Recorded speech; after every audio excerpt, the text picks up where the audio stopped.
pregnant single mom mistakenly sent her baby bump picture to a Korean Mafia boss.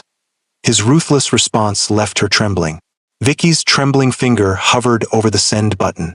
"One last chance to see his child," she whispered, attaching the silhouette photo of her baby bump. The message delivered with a soft ping. What she didn't notice was the single wrong digit in the phone number. 3 miles away, in a dimly lit private room, Kang-dae Park's phone vibrated during a tense negotiation. 5 men fell silent as he glanced at the screen. His expression remained stone cold, but his eyes changed.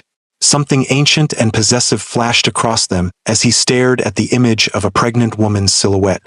"Find her," he ordered, his voice cutting through the silence. "Now." His second-in-command leaned forward. "Boss, we're in the middle of..." Kang-dae's hand slammed onto the table. "I said find her. Tonight." He studied the picture again, his finger tracing the curve of her belly.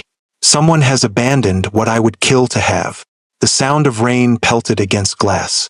Vicky stood frozen by the window of her apartment, one hand protectively covering her 7-month pregnant belly.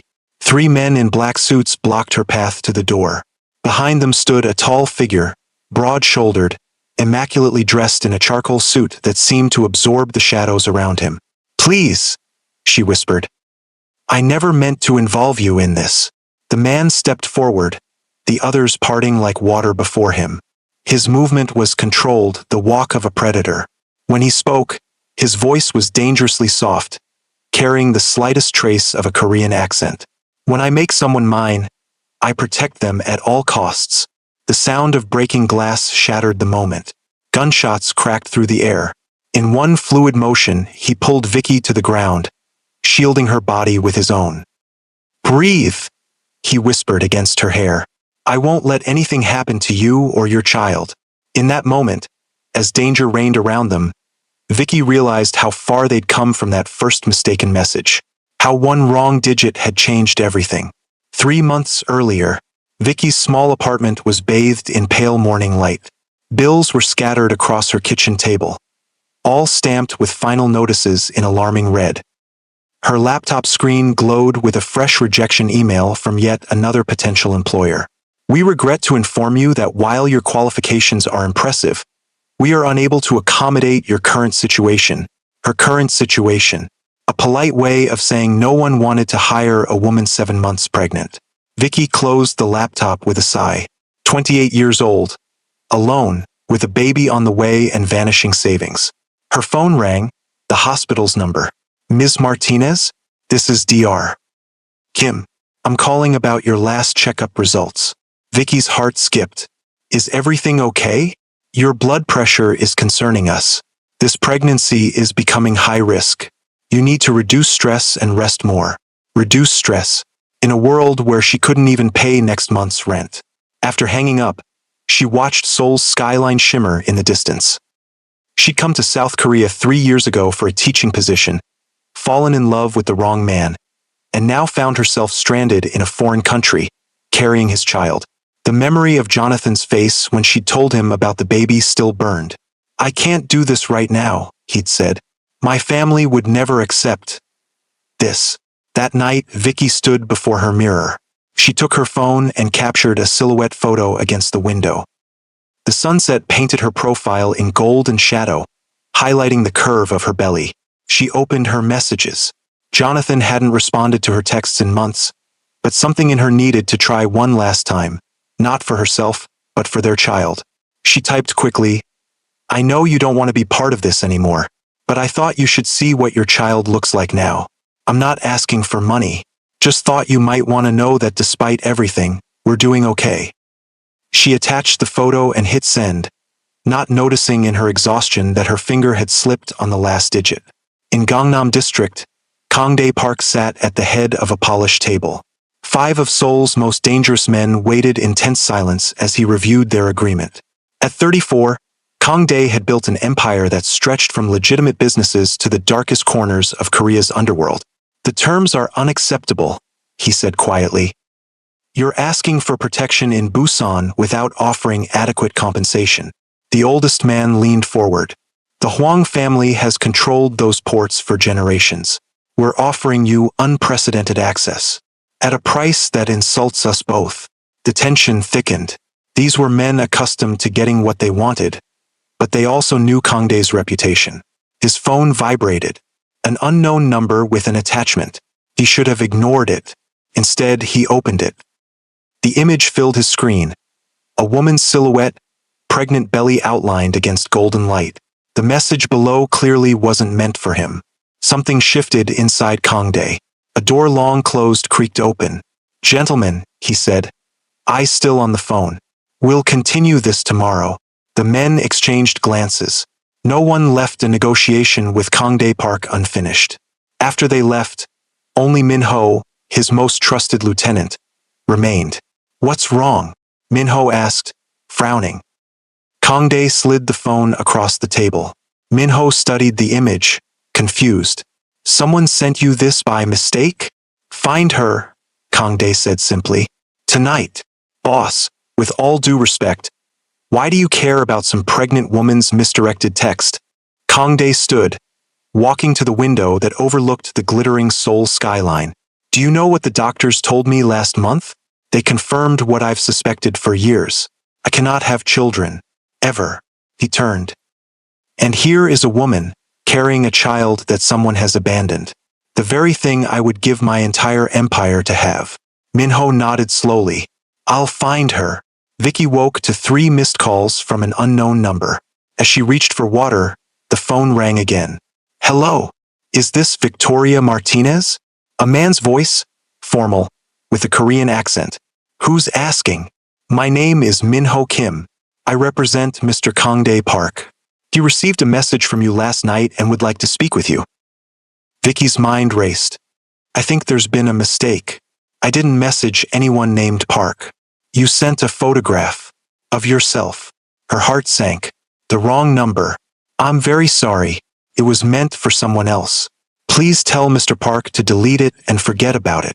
I'm afraid Mr. Park would like to meet with you personally. He's prepared to send a car." "No," Vicky interrupted. "Thank you, but no. I'm not meeting with a stranger because of a wrong number. Ms. Martinez, Mr. Park is a very influential businessman in Seoul. He merely wishes to speak with you briefly." Vicky felt a chill. How had they found her name? "I have to go," she said and ended the call. Her phone buzzed with a text message. "Ms. Martinez, I understand your caution. Mr. Park simply wishes to offer assistance. He will be at the cafe across from your building at noon today. Your presence is entirely voluntary. M.H. Kim." They knew where she lived. Somehow, this stranger knew exactly where to find her. At 11:45, she watched as a black sedan pulled up outside the cafe. 2 men in suits emerged first, scanning the area. Then he appeared. Even from a distance, his presence commanded attention. Tall, broad-shouldered, dressed in an impeccably tailored suit. He walked with absolute certainty, as if the world adjusted itself to accommodate his movements. At 5 minutes to noon, Vicky decided not to meet him. At 2 minutes past noon, there was a knock at her door. Vicky froze. She hadn't given her apartment number. "Ms. Martinez?" A deep voice, the Korean accent subtle but present. "I'm Kangdae Park. I received your message last night." Her heart hammered in her chest.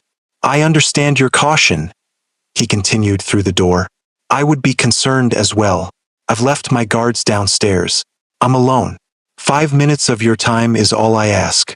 Something in his voice made her step closer to the door. "How did you find me?" she asked, still not opening it. "I have resources. I apologize if that frightens you. What do you want?" "To talk. Nothing more." Against every instinct, Vicky unlocked the door. He entered her small apartment, his presence immediately making it feel smaller. He didn't look around curiously, instead keeping his attention focused entirely on her. "How did you find me?" she repeated, one hand resting protectively on her belly. He noticed the gesture. "Your phone number. Once I had that, finding the rest was straightforward." "That doesn't sound legal." The corner of his mouth twitched, almost a smile. "Not strictly, no. 5 minutes.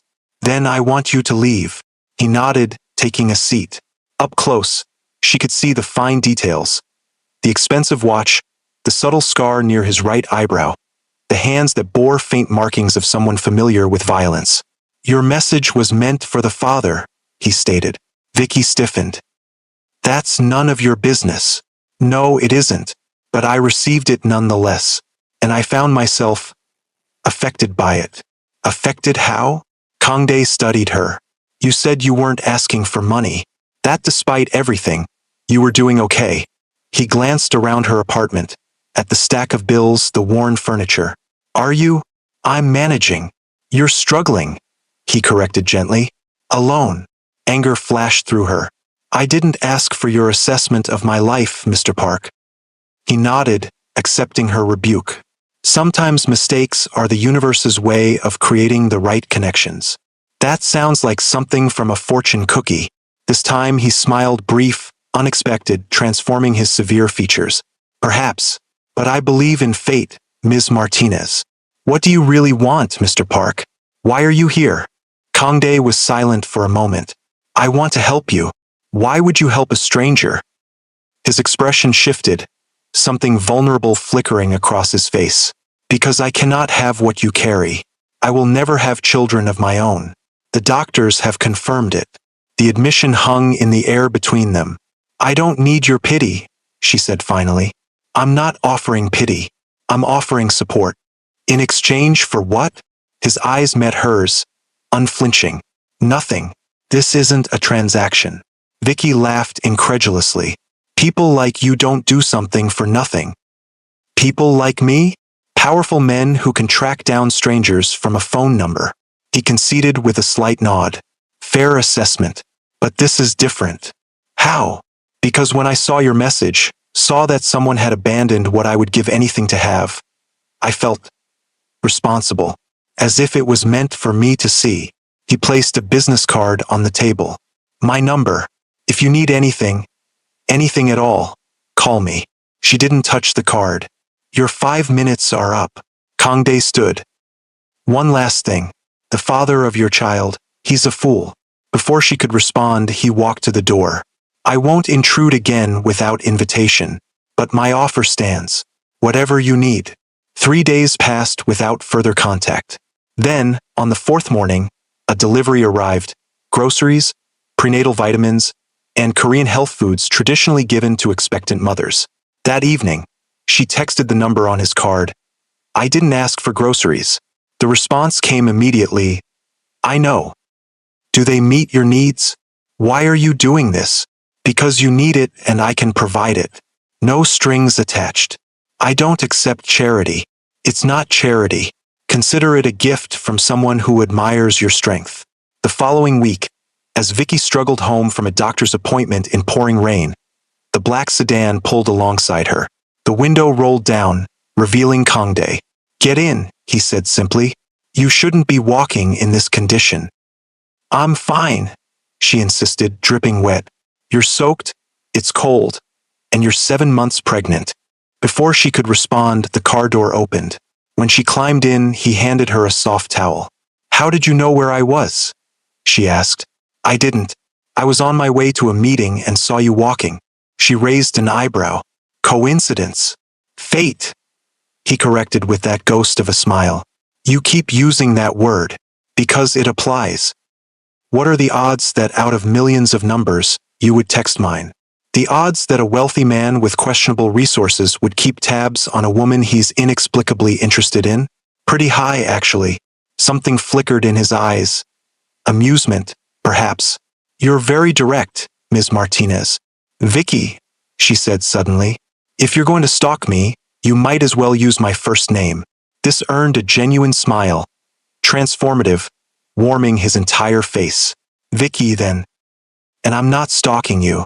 Merely keeping an eye out." "Is that what your men are doing too? The ones who've been parked across from my building for the past week?" His smile faded. "You noticed. I'm observant. There for your protection." Vicky's heart stuttered. "Protection from what?" "Soul can be dangerous for a woman alone." "And what are you, exactly? What kind of businessman needs men watching an apartment building?" "The kind who has enemies." The kind who wants to ensure that his interest in you doesn't put you at risk. A chill ran through her. Who are you really? Someone who can help you, he said simply. Someone who wants to.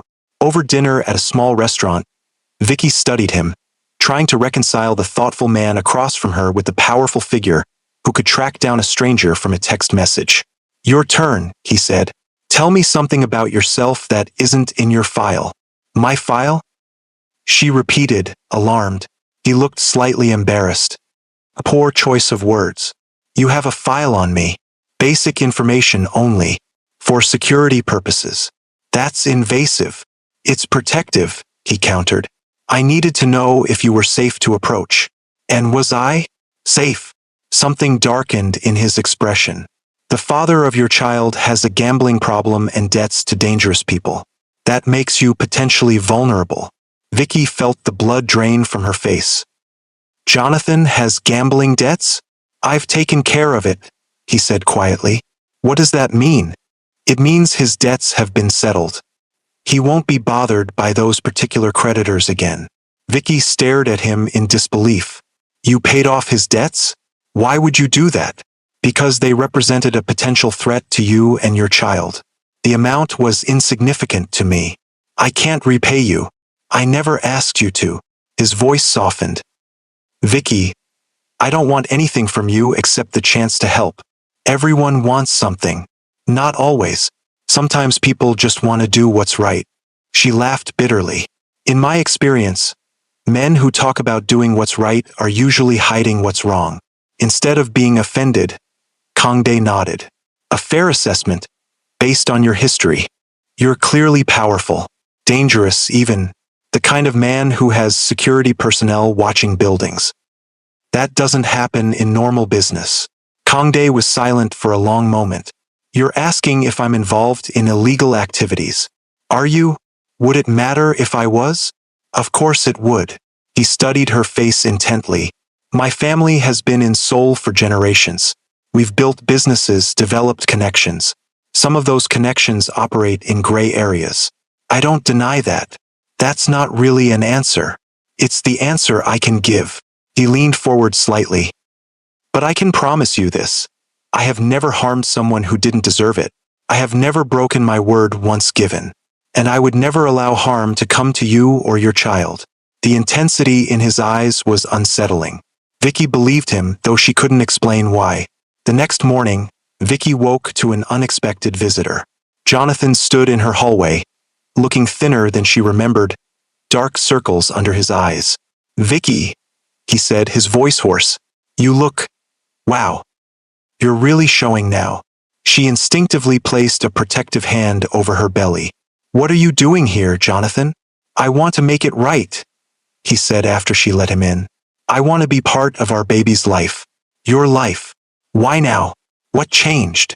He hesitated, glancing around the apartment, at the new crib, the quality mattress. I've been doing a lot of thinking. About responsibilities. Did your creditors find you? Jonathan paled. What are you talking about? I know about the gambling, Jonathan. The debts. A flash of anger crossed his face. Someone's been talking about me. Who was it? A friend. Jonathan's eyes narrowed. A friend? Is that why you suddenly have a new crib and fancy groceries?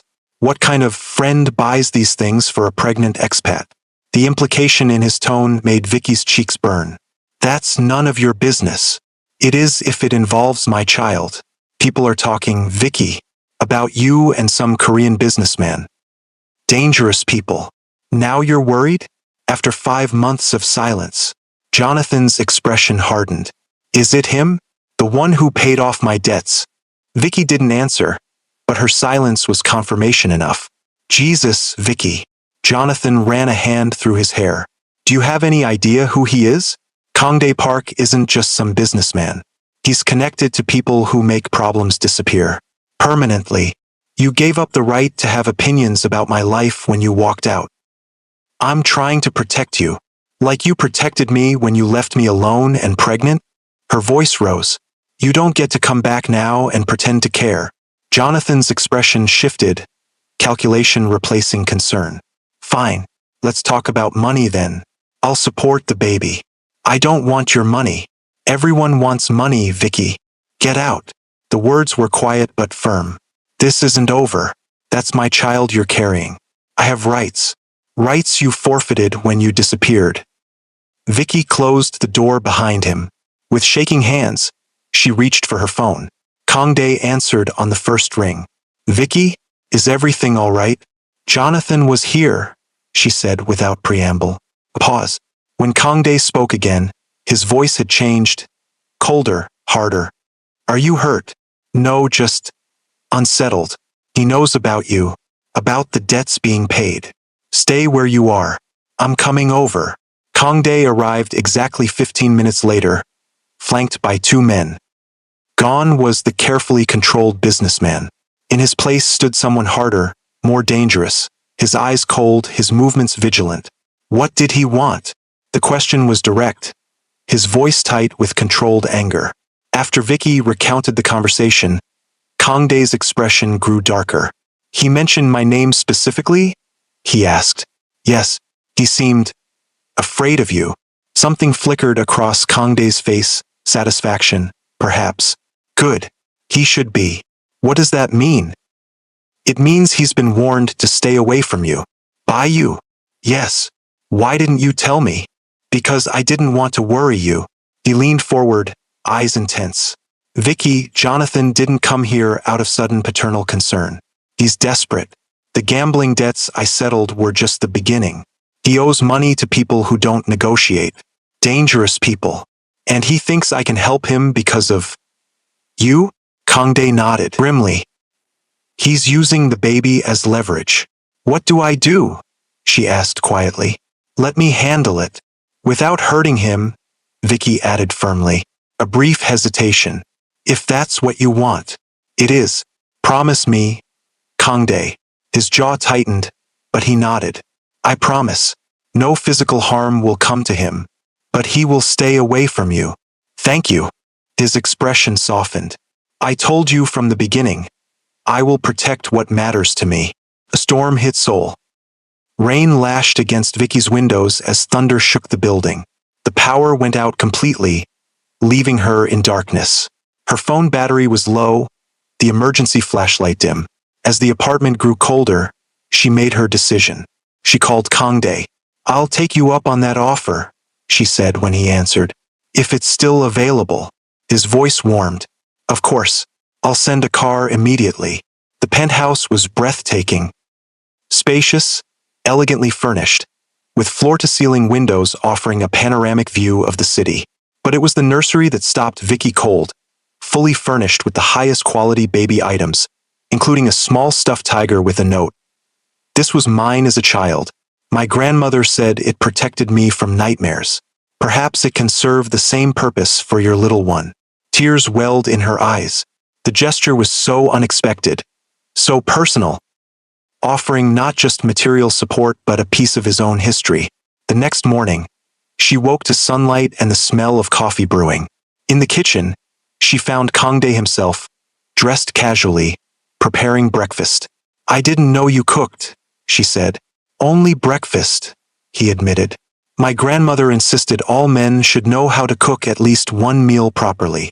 As they ate, Vicky studied him. Here, away from his usual environment, Kangdae seemed different, more relaxed, less guarded. Will you stay here too? She asked suddenly. He looked up, surprised. No, this place is yours for now. I have an apartment in the building, but on a different floor. I would feel safer with you nearby. Something flickered in his eyes. Pleasure, perhaps. Then I'll arrange it. I can work from here most days. After breakfast, as they stood in the living room, Kangdae grew serious. Your safety matters to me, Vicky, more than I can express. The intensity in his voice made her heart skip. She was about to respond when a sharp pain lanced through her abdomen. She gasped, clutching at her belly. Kangdae was at her side instantly. What is it? What's wrong? I don't know, she managed through gritted teeth. It hurts. Without hesitation, he lifted her into his arms. I'm taking you to the hospital. At the hospital, doctors confirmed preeclampsia, dangerous but manageable if caught early. Through it all, Kangdae remained by her side, asking precise questions, ensuring she understood everything the doctors said. When they were finally alone in the hospital room, Vicky felt exhaustion washing over her. "You didn't have to stay," she murmured. Kangdae sat beside her bed, his usually perfect appearance rumpled after hours in the hospital. "Yes, I did. Why?" He looked at her, all pretense stripped away. "Because I care for you, Vicky. More than I should, perhaps. More than is wise. When I saw you in pain, when I thought something might happen to you or the baby, I've never been so afraid." A week later, with Vicky on strict bed rest in the penthouse, Kangdae received an urgent call. His expression changed instantly, the warmth replaced by something cold and focused. "I have to go," he said, his tone apologetic but firm. "Business that can't wait. Is everything all right? I've doubled security in the building, as a precaution." Alarm flickered through her. A precaution against what? "There's a situation with a rival organization. It's being handled, but I prefer to be cautious where your safety is concerned." "Is it dangerous?" "Not for you," he assured her. "The penthouse is the most secure location in Seoul." "Be careful," she said softly. Surprise flickered across his face, followed by something warmer. He leaned down, pressing his lips gently to her forehead. "Always." After he left, Vicky tried to distract herself, but worry gnawed at her. By morning, with still no word from Kangdae, her anxiety had peaked. She tried calling him, but the call went straight to voicemail. Finally, she contacted Minho. "Ms. Martinez?" Minho answered immediately. "Is everything all right? I haven't heard from Kangdae since yesterday. Is he okay?" A pause. "Mr. Park is in meetings." The careful evasion told her more than any direct answer. "He's not okay, is he?" "Something's happened." Another pause, longer this time. "There was an incident last night. Mr. Park sustained a minor injury. He's being treated, but is otherwise fine. I need to see him." "That's not possible. Your condition." "I'm going with or without your help," she interrupted, determination hardening her voice. "Give me 30 minutes. I'll arrange transport myself." Kangdae's private home was a traditional Korean house, secluded behind high walls. Minho led her through the main gates into a courtyard where a small fountain bubbled peacefully. She found Kangdae sitting by the window, his left arm bandaged and held close to his body. When he heard the door, he turned, his expression shifting from irritation to shock. "Vicky, what are you doing here? You should be resting." "So should you," she countered, moving closer. "You're hurt." His jaw tightened. "Minho shouldn't have told you. What happened?" "Business," he said dismissively. "A disagreement that became physical. A disagreement that led to you being stabbed?" Kangdae's mouth tightened. "As I said, nothing serious. Don't lie to me." Her voice cracked slightly. "Please, not now." His expression softened, the mask slipping. There was a meeting with a rival organization. Negotiations about territory. Things became heated. "What happened to him?" Vicky asked, though part of her didn't want to know. Kangdae's eyes hardened.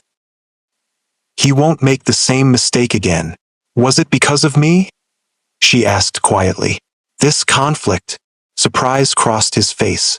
"No, these tensions have existed for months. If anything, knowing you has made me more careful, more strategic." He moved closer. "I have more to protect now." Vicky reached out, her fingers lightly tracing the bruise on his jaw. "You scared me," she admitted. "When you didn't call, when I couldn't reach you." Kangdae caught her hand, pressing it against his cheek. "I'm sorry. I didn't want you to worry. That's not how this works. You can't just disappear when things get difficult. This is my world, Vicky. The ugliness, the violence. I've kept it separate from you for a reason. But it's still part of you," she said softly. "All of it is.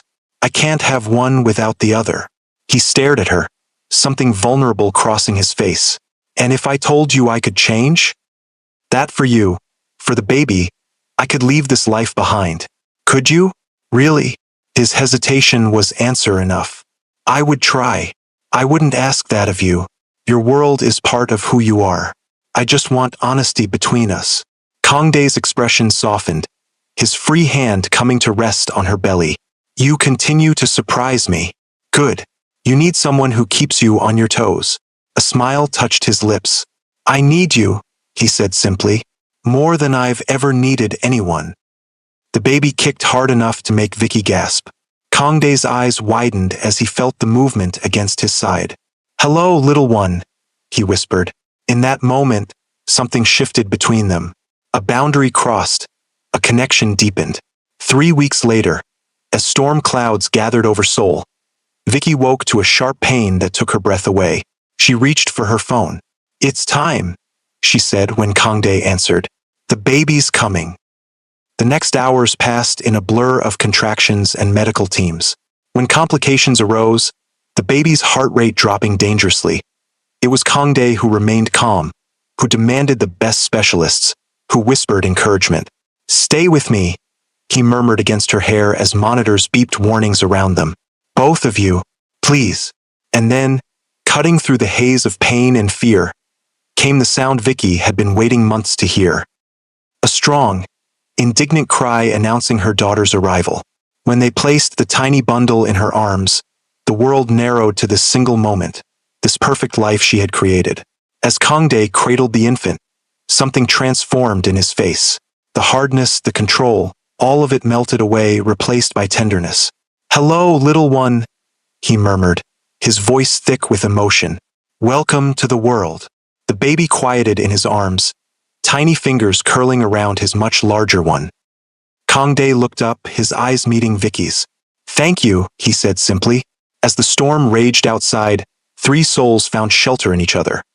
A family formed not by blood or law but by choice, by love, by the strange workings of fate that had brought them together through a single mistyped digit. One mistaken message had changed everything. His ruthless response had not been violence or manipulation, but a fierce, unwavering commitment to her well-being. It had left her trembling not with fear but with the realization that sometimes, fate sends exactly what we need in the most unexpected packages.